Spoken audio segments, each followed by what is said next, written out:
Welcome back to my channel. My name is Kaylin. Today we're doing one of my favorite videos to watch, and that is a Q&A. I love getting to know my favorite YouTubers and just other people out there and hearing some personal things about them, so that's what we're doing. Over on Instagram, my Instagram is Kaylin Padua. I asked you guys to ask me some questions, so we're going to answer them today. I think there'll be a part 2 to this coming up, but I hope you guys enjoy getting to know me more. Down in the comments, I would love for you to answer any of these questions that you want to answer so I can get to know you a little bit more too. And make sure to leave your name, because as I mentioned in a previous video, I want to know more of your names so that I can put a name to your username. Everyone who asks these questions on Instagram are my YouTube friends, so make sure you check out their channels as well. I'm going to pop up their names on the screen so that you can see who asked them, and then you can just mosey on over to their channel after you watch my videos and check some of them out. Okay, Mariah, her channel is the Babcocks, and she asked, what is your go-to dinner meal to cook?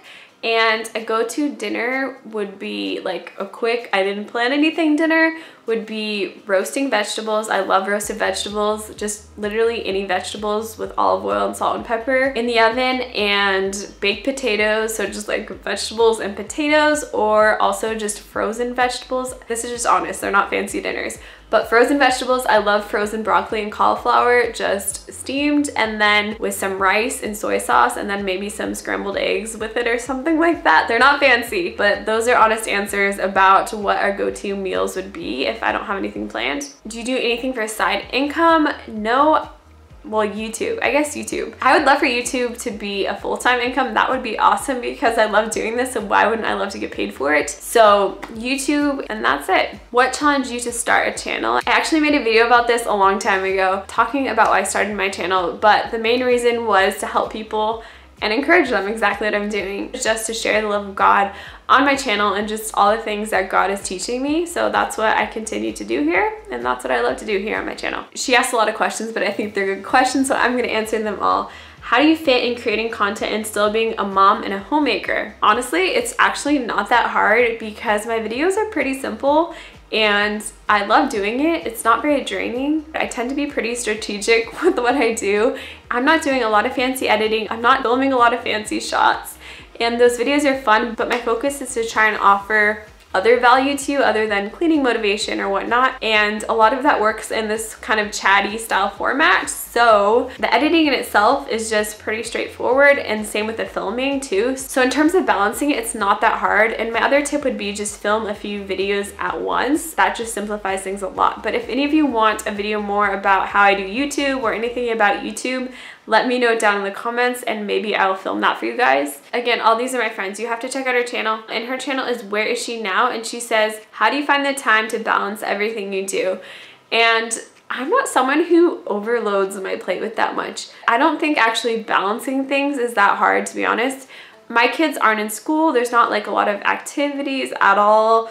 We just have a really simple life. I'm at home, we go on a walk, we do the dishes, we take a nap. I do YouTube at night to hang out with my husband. You know, I have a high standard for things and a high dream standard, but I'm not a perfectionist. And it feels weird saying that because in some things I am. Like, I am kind of picky with like my thumbnails. I love spending time on my thumbnails, but I'm not someone who always has to have everything in its place. I am someone who values my peace of mind and everything before getting things done. So I don't know. I don't feel like I balance everything though. I don't know. I feel like things just fall where they may. My friend Alyssa, I don't think she has a YouTube channel, but on Instagram she's I'm Miller's Mom. She asked, what is the biggest, most important tip you'd give someone planning a natural labor? I would say the most important thing you should do if you're planning a natural labor is to focus on eliminating fear and to build up that belief in yourself that you can do it. Because above all things, when you're in that state of labor, having that belief in yourself, like anything in life, is the most important thing. And fear is such an inhibitor, and it's gonna keep you nice and tight and prevent you from opening up and letting that baby come through. So I know a handful of you have found my channel through my birth videos. So I have more tips in those videos if you haven't seen that, on the things that actually help me eliminate fear. And I feel like the other things I could suggest in terms of having a natural labor are beneficial, but that was the number one thing, is just getting that belief in yourself that you can actually do this. Okay, my good friend, who I like to call Mama Susie on Instagram, that's not her name, but she's kind of a mentor, mom-like friend, and she said, with 2 little ones, meals to cook, laundry to do, etc., How do you and Alex find time to nurture your relationship while still making sure you're saving time for nurturing your own soul? I honestly don't know. My best answer in terms of that is just communication, just continually communicating with one another. We let each other know when we need time together. We let each other know when we need time by ourselves, and we are just trying to support each other and each other's needs. My husband and I generally communicate throughout the day. I see him in the morning, and then well, our life is different now that we're at my in-laws. Now we see each other a lot, which is awesome. But previously when he was working, we would communicate during the day, and that helps. So that way you're not just like totally lost on the person's day come the end of the day. Just having time together. Lately we have been watching a lot less. Like we don't really watch anything anymore. And that has really helped intensify the quality of time. So it's not just like sitting there watching something together. So that is a great tip for anyone out there who's struggling with that. I know it's fun to veg out, but it's so much more nurturing to our relationship to actually talk, to dream, to pray, to spend other time together. That has definitely helped. We make sure to support each other if one of us is getting burnt out, to make sure that they have the space to do what they need to do. That was a long answer to that question, but my short answer would be communication. Okay, my friend Lilia on Instagram asked, have you traveled internationally? Where would you go if you could?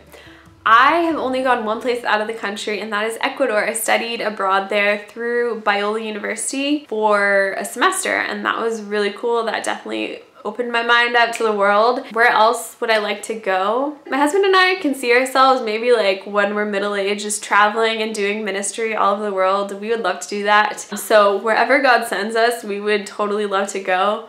But I feel like vacation-wise, Spain. And I've always wanted to go to Italy too. So Spain and Italy would be my picks. Mama Schmooze Reviews asks, if you had a whole day to yourself, what would you do? Well, lately you guys know I have been just not feeling well. So I have had days to myself in essence. And I've just been meditating on God's truths, which is great, which is awesome. But if I was feeling better and like wanted to do something, why is this such a hard question to ask? I feel like as a mom, we have just blocked that out of our mind. Like that is just so far from reality that it's just something I've let die over there in the corner. I'd love to go thrifting. Also, if I'm feeling up to it, I'd love to film YouTube videos. That would be fun to do. I would have a nice workout, like go on a run. That would be really nice.